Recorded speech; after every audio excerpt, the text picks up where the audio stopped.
Vamos a dar por inaugurado este primer ciclo año 2024 de seminarios internacionales. El día de hoy, el título general, Inteligencia Artificial entre la filosofía y la política. El título de la ponencia, la prosperidad tecnológica, la desigualdad y la pobreza social en contextos de la inteligencia artificial. La misma que está a cargo del doctor Frank Elvis Contreras Varela para el Instituto Peruano de Inteligencia Artificial y Ciudadanía Digital. Es todo un honor y es todo un privilegio que nos pueda acompañar un amigo, un maestro, filósofo, desde nuestros inicios, desde la creación del instituto. Él ha estado con nosotros y viene trabajando este año en este proyecto maravilloso del cual les hacemos nosotros la entrega en horas posteriores. El video va a estar en el canal de YouTube del Instituto Peruano de Inteligencia Artificial, al cual también les invitamos a que se suscriban, y además va a estar en todas las redes sociales que nosotros manejamos. Tiene usted la palabra, doctor Frank Elvis Contreras Varela, para iniciar su ponencia. Gracias, doctor Daniel. Bueno, respetados internautas, buenos días para algunos, tardes, incluso noches para otros. Doctor Daniel, buenos días para usted. Dando continuidad al primer ciclo de seminarios internacionales, Inteligencia Artificial entre la filosofía y la política, el Instituto Peruano de Inteligencia Artificial, el doctor Daniel y quien les habla, Fran Elvis Contreras Varela, les damos la cordial bienvenida a este webinario, el cual se titula el día de hoy La prosperidad tecnológica, la desigualdad y pobreza social en contextos de la inteligencia artificial. Como es nuestra costumbre, comenzaremos con una breve definición de los términos a tratar. Entendemos por prosperidad o por el curso favorable de las cosas como una palabra generalmente asociada con crecimiento económico sostenible.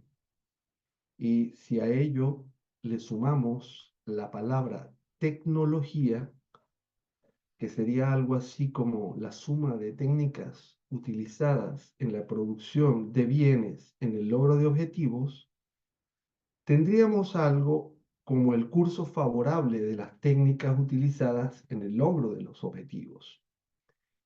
Según el canal FRP de la Fundación Rafael del Pino, tecnología y prosperidad van de la mano, aunque prosperidad acompañada de la tecnología no siempre llega a todos de la misma forma y al mismo tiempo. Es decir, existen casos en los que los implicados la ven como un beneficio y en otros casos los mismos la ven como un maleficio que podría terminar con su forma de sustento, con su empleo, con su vida normal, con su vida actual, con lo que se sienten cómodos.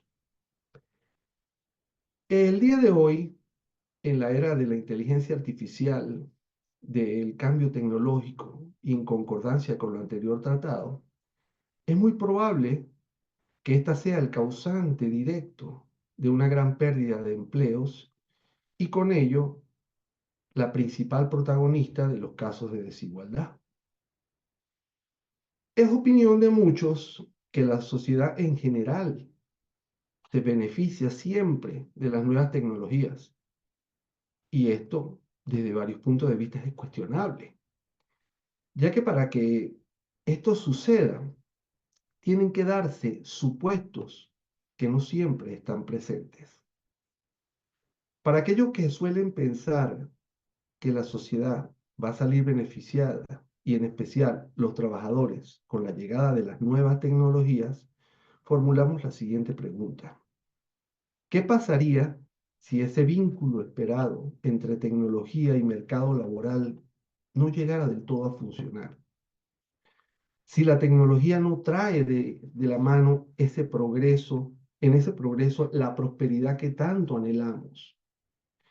Por ejemplo, se supone que un aumento de la productividad conduce a las empresas a contratar más trabajadores, lógicamente, y esta mayor demanda de empleo provocaría la subida de los salarios por consecuencia de una mayor carga laboral, un mayor estado de trabajo.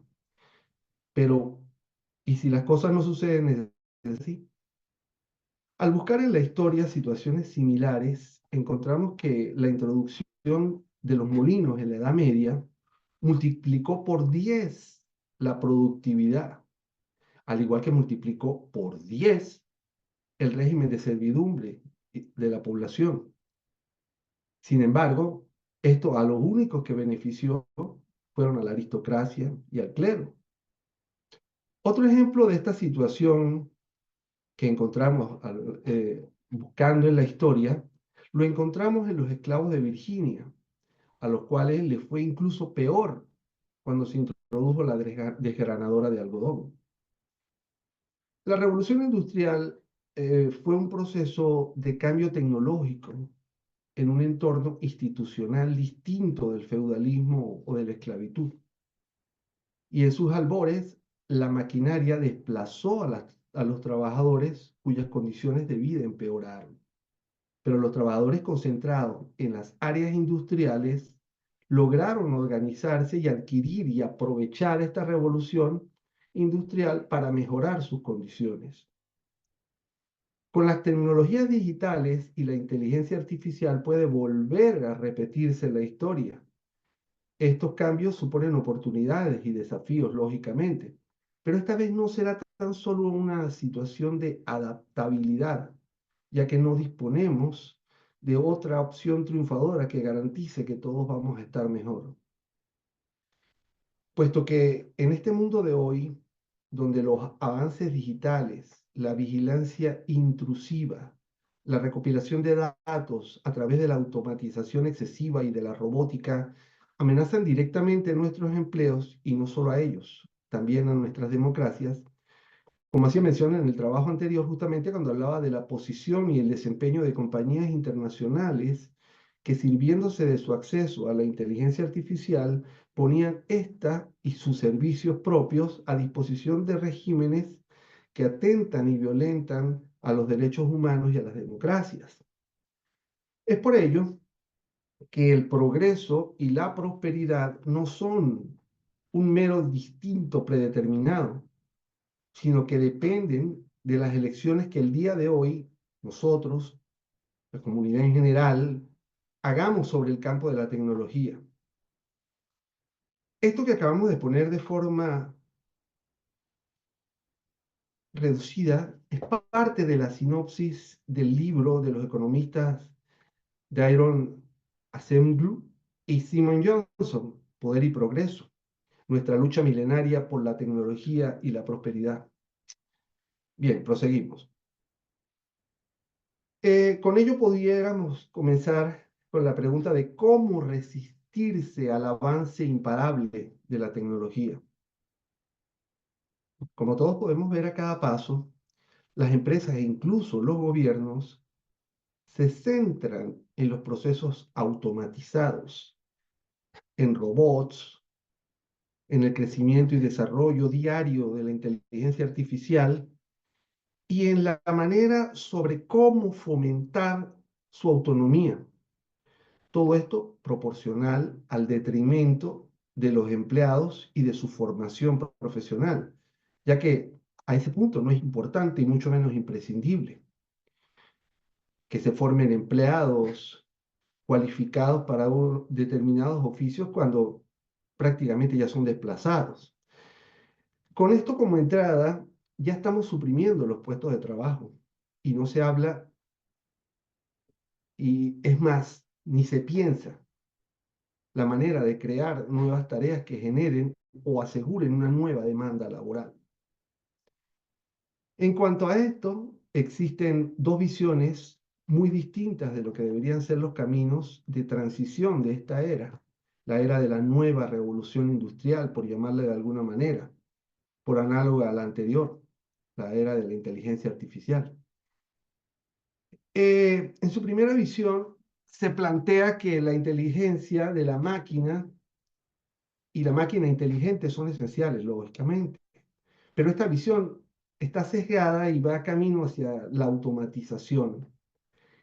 En la segunda visión, partiendo desde el aspecto de lo que la utilidad de la máquina y los ordenadores son para la mejora de la productividad, lo ideal sería conseguir una simbiosis entre máquina y hombre, aunque esto ya es historia antigua, ya no es lo que sucede, ya pasamos por allí, ya que la automatización excesiva que presenciamos tendrá sus efectos sobre la organización, el trabajo y sobre todo por ir relegando a la parte humana.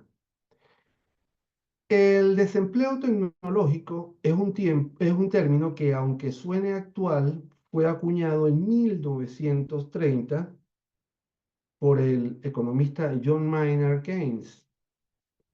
Con el mismo, él quería describir la posibilidad de que los nuevos métodos de producción redujeran la necesidad de la mano de obra humana y esto nos llevara a un paro generalizado. Keynes comprende en su tiempo que las técnicas industriales iban a seguir su proceso, un proceso rápido que traería como consecuencia el aumento del desempleo, ya que al ritmo de la innovación para economizar en el uso de mano de obra es mucho más acelerado que el descubrimiento de las nuevas aplicaciones para esa nueva mano de obra que queda cesante. Pero no fue solo Keynes quien anticipó este tenor, pues, pues David Ricardo, uno de los fundadores de la teoría económica moderna, en la tercera edición de su libro Principios de Economía Política y Tributación de 1821, en esa tercera edición, David Ricardo agrega un nuevo capítulo, un capítulo que se titula Sobre la maquinaria. Y es en este capítulo donde escribe, si las máquinas pueden hacer todo el trabajo que ahora realiza la mano de obra, no habrá demanda de mano de obra. Esta es la fotografía, la nueva fotografía que dicta que mientras los avances tecnológicos llaman a nuestra puerta, la desigualdad viene con ella, viene de la mano, aumentando los números de desempleo y las decisiones que den inicio a un control solo en manos de encargados de ejercer política y economía, aquellos que ejercen el poder y quienes lo detentan. La mayor amenaza de la inteligencia artificial no sería solo el empobrecimiento de los trabajadores y la mayor desigualdad. La amenaza real es pensar que al llegar las máquinas a ser más listas que los humanos, el algoritmo debería ser quien controle a la humanidad. En vista de esto, la cuestión es asegurarnos de que avanzamos hacia un futuro más democrático y hacia una prosperidad compartida. Necesitamos, por ende, seres humanos que tomen decisiones, que tomen el control democrático de las instituciones, también en relación con la parte tecnológica. Necesitamos organizaciones que protejan a los consumidores, necesitamos una legislación que precise sobre impuestos, sobre abuso de mercado, sobre el abuso de los datos. Todo esto no se limita a la tecnología actual, sino que implica un replanteamiento profundo. Necesitamos hacer las cosas de una forma distinta, una forma que mejore la productividad y que nos permita convivir con los cambios que se avecinan. Según el pensamiento común, nadie va a quedarse atrás por culpa de la tecnología, y eso podemos verlo apenas al salir a las calles. Las personas deben aprender y aprenden habilidades que necesitan para operar estas nuevas tecnologías, aunque estas tecnologías día a día se hacen más autónomas. Pero siguiendo en la línea, el cambio aparente hoy está en nuestras manos. El control de alguna manera está en nuestras manos, formándonos en los oficios que valoraría el futuro, oficios que puedan ir de alguna manera siguiéndole el ritmo a estos avances tecnológicos, mientras lógicamente nuestros científicos inventen cada día robots más capaces. Mientras eso suceda, pues podemos ir surfeando este cambio y podemos ir adaptándonos de alguna manera. Eric Brinholfos, uno de los mayores expertos en tecnologías del mundo, decía, para crear una prosperidad compartida, la respuesta no es ralentizar el progreso tecnológico, es decir, no competir con la máquina, sino competir al mismo lado de la máquina. Ese es realmente nuestro gran desafío. A lo cual, recordando la frase anterior, en muchos casos y con algunos tipos de inteligencia, estamos en franca minusvalía. Y como ejemplo de ello, podremos poner a los robots industriales. Ellos son un claro ejemplo de la cantidad de tareas secuenciadas que las máquinas pueden llevar a cabo, mejorando los tiempos de ejecución, lógicamente, y por ello acaban sustituyendo a los empleados que realizaban esas tareas. No tienen descanso, no tienen hora de comida, etc. De la misma manera que los grandes avances en materia de logística y comunicación han dejado una gran cantidad de pérdidas de empleos, esta automatización, acompañada por una gran cantidad de pérdidas de empleo, han aumentado exponencialmente la productividad de las empresas, a la par de que ha multiplicado también sus beneficios. Pero con esto no se ha generado ningún tipo de bien común, ningún progreso colectivo.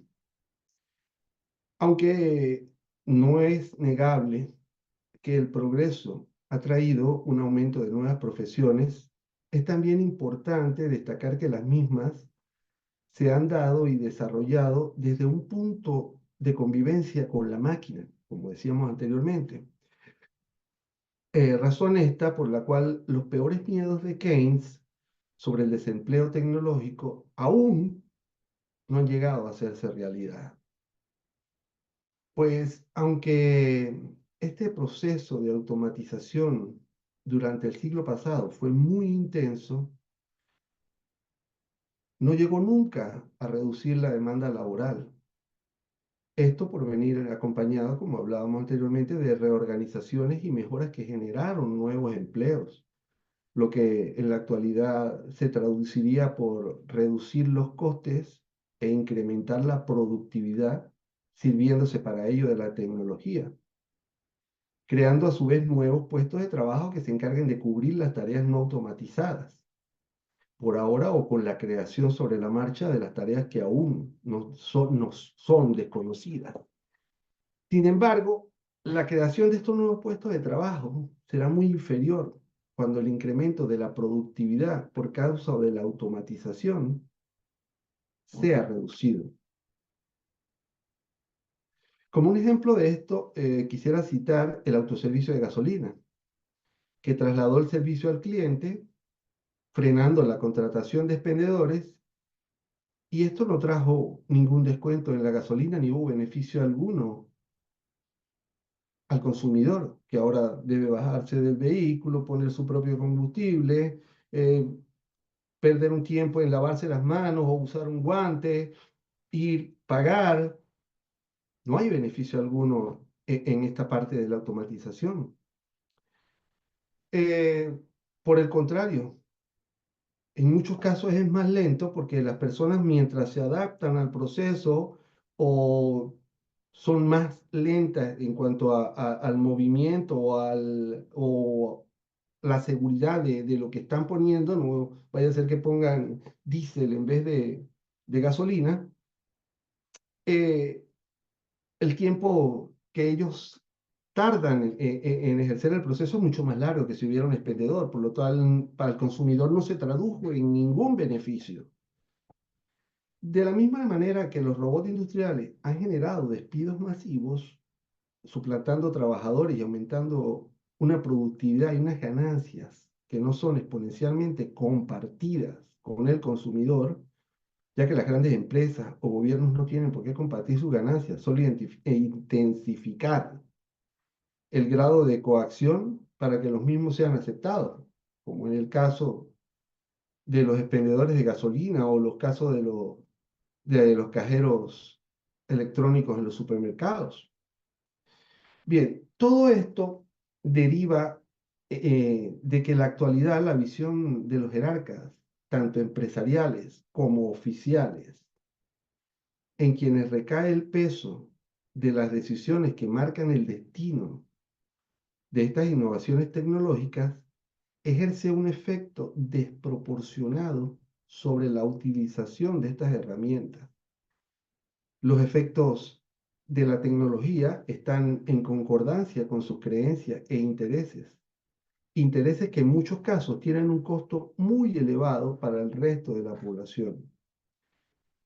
Por tanto, para ello sería necesario convencer al colectivo para que piense y obre en consecuencia a las decisiones que se toman, y más para el poder que acumulan estas grandes empresas que, en contraposición a ser un consumidor consciente, también tienen la misión de convencer al colectivo de que su punto de vista como empresa, como gobierno, beneficia a los intereses de todos, del colectivo y que es el más conveniente para todos.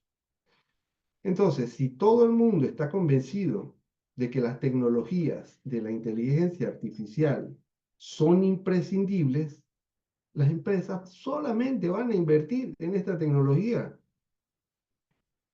Por tanto, según estas directrices y la máxima de que quien posee la tecnología tiene el control, vamos a un mundo controlado. Para César Antonio Molina, en su libro ¿Qué hacemos con los humanos?, la soberbia científica y el incontrolable desarrollo tecnológico que se encuentra en manos privadas, desaprensivas, que dicen ayudar a la humanidad mientras se enriquecen a costa de ella, es un grave peligro. Ante este desarrollo científico y tecnológico, donde pierden sentido nuestros principios y valores éticos, morales, creadores, emocionales, sociales o económicos, será posible encontrarnos en lo que Kant llamó la eutanasia de la razón. Pero ¿somos realmente conscientes de la gran parte de la libertad que hemos perdido? ¿Somos conscientes de que ya las máquinas toman muchas de nuestras decisiones? Bien, yo creo que no.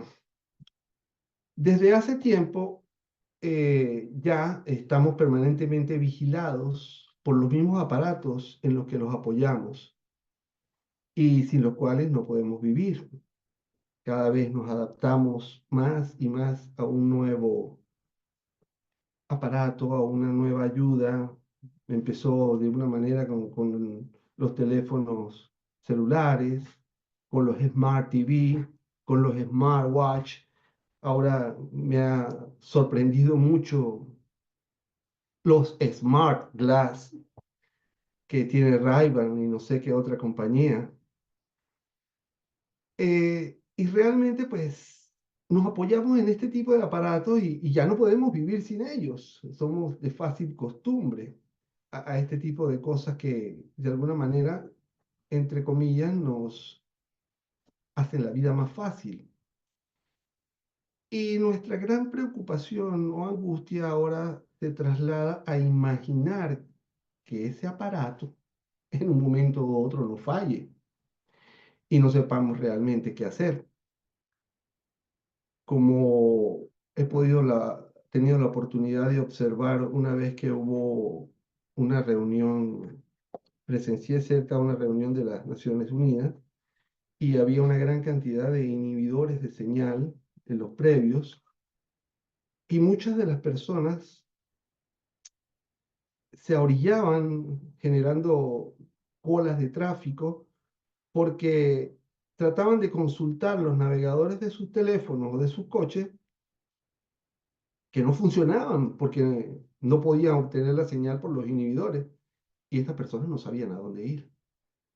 O sea, su sentido de la orientación se basa en el navegador de su teléfono o de su coche. Entonces, es realmente preocupante para muchos, para la gran mayoría, de que salgan a la calle y que uno de estos aparatos le falle, no sea solamente el navegador, eh, consultar su cuenta de banco, pagar incluso, identificarse de alguna manera. Eh, Esto sería como homólogo a si Dios de un momento a otro enmudeciera para los que somos creyentes. Porque hoy la tecnología y la metafísica universal, desgraciadamente, se basa en los instrumentos tecnológicos. En consonancia con esto, César Antonio Molina nos comenta que Heidegger fue siempre contrario a esa tecnología moderna, pero el filósofo alemán no se mostró demasiado preocupado por un conflicto nuclear universal y definitivo, sino por cómo el hombre estaba siendo explotado como una materia prima manufacturable y hoy en día sí sigue siendo. Y lo peor de todo es que no es a escondidas, es que es totalmente a la vista, a plena luz del día. Bien, la libertad con esto, como derecho, llega a su fin. Y lo peor de esto es que voluntariamente cedemos nuestra individualidad, nuestra libertad. Y bajo la idea de ese progreso entramos en la época del Estado policíaco, de las ciudades de los 15 minutos, de la omnipresencia de la IA, de la inteligencia artificial, de la vigilancia total, de la geolocalización total, más aún con el proyecto que se acelera de llevar eh, esta señal a todos los lugares, de amplificarla, de que puedas tener señal en los túneles bajo tierra, eh, cuando vas por las carreteras. O sea, vas a estar totalmente localizado en todos los lugares, en todos los sitios. Es imposible eh, escaparse a esto y me imagino o estoy seguro que esto también conllevará a situaciones de angustia. Llegará el momento que el sentirse vigilado, que el sentir que no puedes estar desconectado, llevará también a situaciones de angustia. Pero bien, prosigamos. El cambio tecnológico va más a prisa que la realidad misma. Pues el día de hoy esta realidad nuestra es observada a través de una pantalla. Ya todo lo que vemos en nuestros teléfonos, en nuestros televisores, en nuestros ordenadores, se nos presenta como la realidad de nuestro tiempo. Este cambio es tan rápido que no ha dado tiempo a que la capacidad del humano se adapte a él o que pueda seguir cercanamente su rastro, siendo este el sueño anhelado de todo tirano, el control total y absoluto, la geolocalización total y absoluta de todos. Aunque lo peor de todo con esto aún comienza, ya que los propios tiranos que se sirven de la inteligencia artificial para espiar y controlar también son espiados y controlados.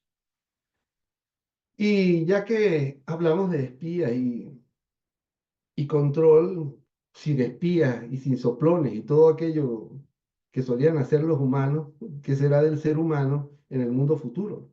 Sin trabajo, sin ingresos, sin dignidad y sintiéndose inútil. El humano medianamente comienza a sentir incertidumbre por los cambios, miedo al poder aplastante de la tecnología y lo que ella encierra, esa pérdida del propio control, de la propia decisión de obrar, de la propia decisión de decidir, de ser libre. Así como escribe Francesco Petrarca eh, en su frase que viene muy al tema, no se llama libre al que nace con libertad, sino al que muere con ella. El ser humano en su andar por estos siglos de historia conocida ha luchado y luchado por conseguir la libertad y cuando casi está a punto de conseguirla, de su propia mano ahora la entrega.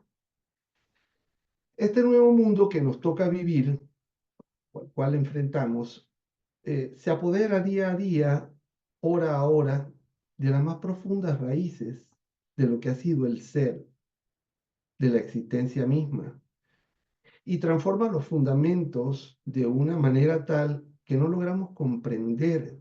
Y mientras no lo comprendemos, más difícil saber a dónde llegaremos o cuándo hay que aplicar algún freno o corregir el rumbo. Por ello, es pues inquietante, muy inquietante, lo que nos cuenta Philip Blum en su libro Lo que está en juego.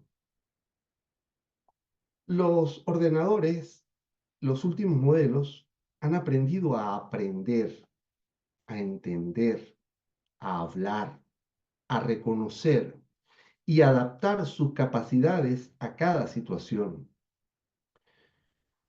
Por tanto, con ello, un ser humano, un individuo, por muy preparado que esté, no puede competir con un sistema que aplica en tiempo real todas las publicaciones, todos los estudios y todos los medicamentos, todos los protocolos diagnósticos, escáner, analítica y el historial de los tratamientos que han dado buenos o malos resultados. Luego de esto, y para no ser yo quien caiga en afirmar o negar, podría sugerirles que sacaran ustedes sus propias conclusiones. Bien, para el trabajo o los trabajos de esta nueva revolución, de esta revolución tecnológica, se prescindirá cada vez de los mejores y más capacitados cerebros humanos, ya que su oficio día a día está a pasos o a un paso de la digitalización.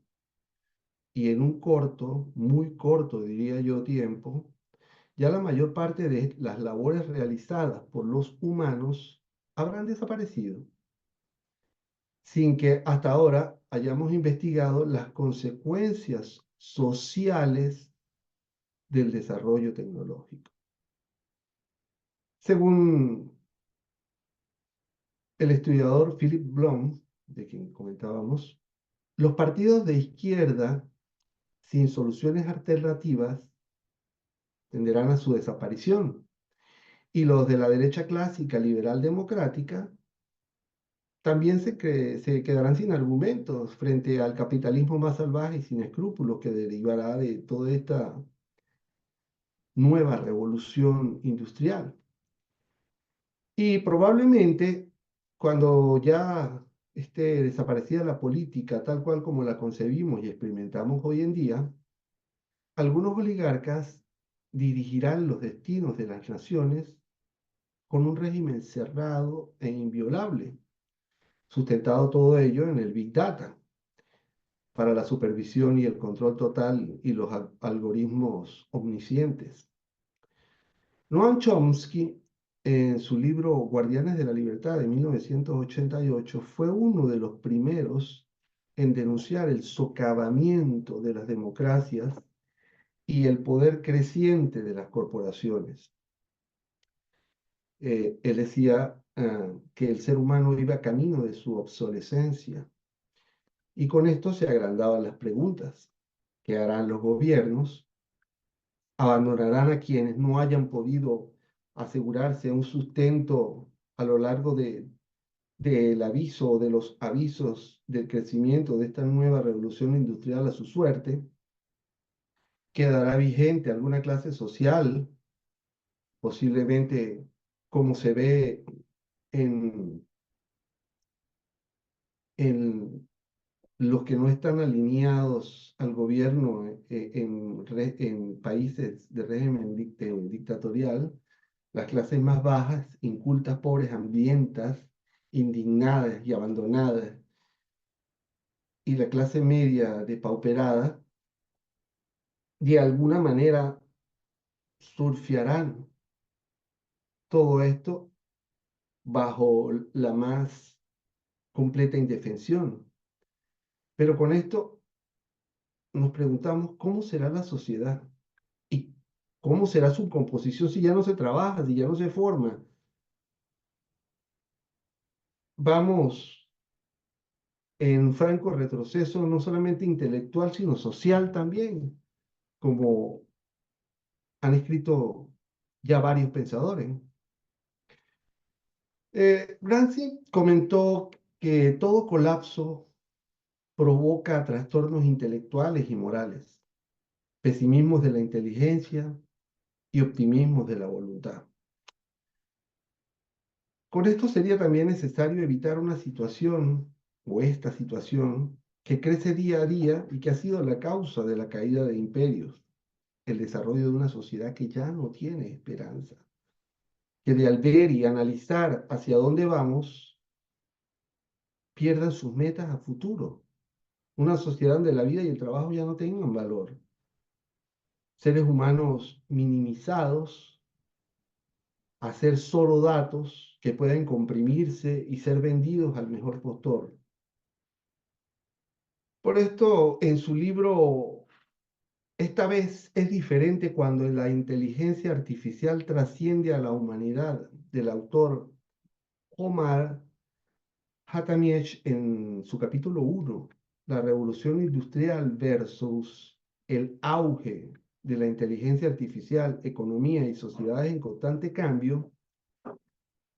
Omar nos dice que nuestra entrada en la era de la inteligencia artificial se asemeja a lo ocurrido con la revolución industrial, como ya lo habíamos dicho, ya que la inteligencia artificial está provocando un cambio masivo que despierta expectación y preocupación en gran parte de la humanidad, pero que si observamos ambos sucesos con la atención necesaria, se hace evidente que esta vez es muy diferente, que la inteligencia artificial no es solo una tecnología emergente con capacidades crecientes y en evolución, sino que será una tecnología fundamental sobre la que se construirán todos los sectores y todas las economías.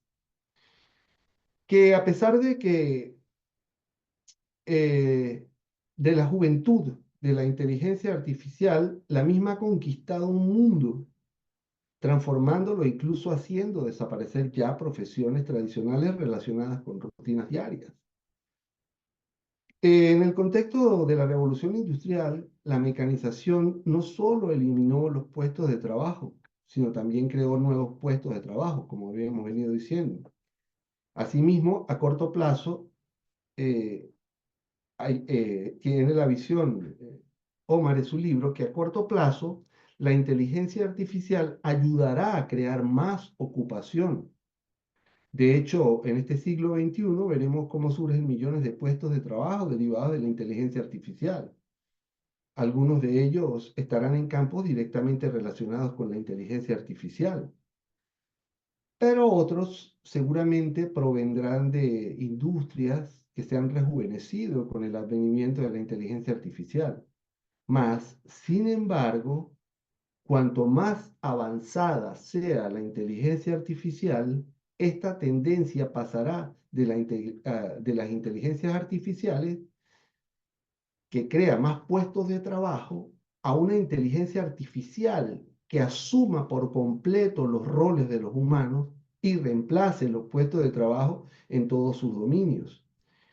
Y su verdadero impacto será cuando alcance el desarrollo de la inteligencia artificial general, la IAG, que se espera que ocurra antes de que acabe el siglo XXI, cuando la computación cuántica madure lo suficiente como para combinarse con la inteligencia artificial y cuando los robots humanoides avanzados alcancen un alto nivel de movilidad, destreza y cognición impulsados por una inteligencia artificial avanzada.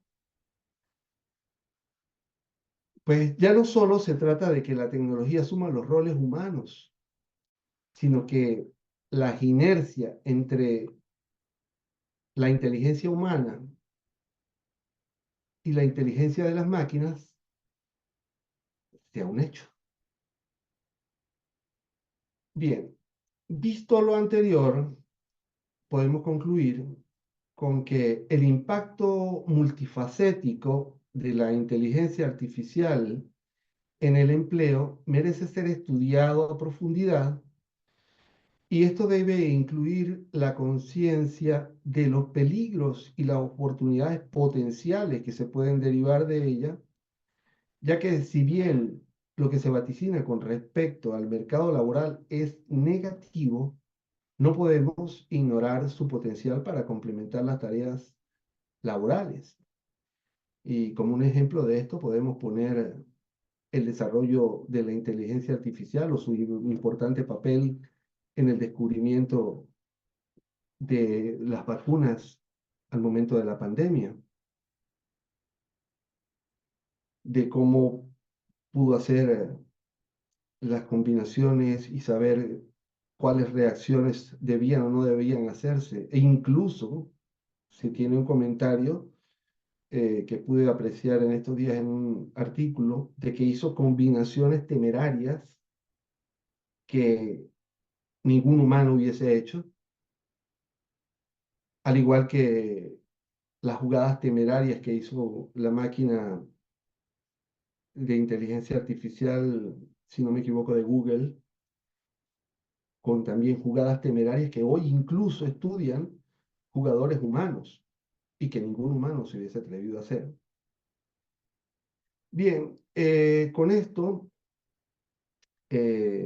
cierro este trabajo agradeciendo a ustedes por la atención prestada, agradeciendo al Instituto Peruano de Inteligencia Artificial y Ciudadanía Digital por la oportunidad, agradeciendo al doctor Daniel por su atención, por la atención prestada y por la oportunidad, y recordándoles que para dudas o preguntas pueden escribir a mi correo frankelvis.com filosofiadigital@gmail.com. Bien, les dejo con este maravilloso día o noche según la región del mundo donde se encuentren y de nuevo, muchas gracias. Vamos a dar por clausurado este primer ciclo, año 2024, de seminarios internacionales. Este proyecto tiene como título Inteligencia Artificial entre la filosofía y la política. El título de la ponencia fue La prosperidad tecnológica, la desigualdad y pobreza social en contextos de la inteligencia artificial. Estuvo a cargo del doctor Frank Elvis Contreras Vareras, un amigo, un maestro, un pensador que nos acompaña desde la fundación del instituto. Nuestros agradecimientos de parte del directorio, de parte de los colaboradores en el Perú, colaboradores en el extranjero. Maestro, siempre es un altísimo honor para nosotros contar con su participación y un abrazo muy fuerte desde acá de Lima, Perú, para usted. Muchas gracias por esta maravillosa presentación, maestro.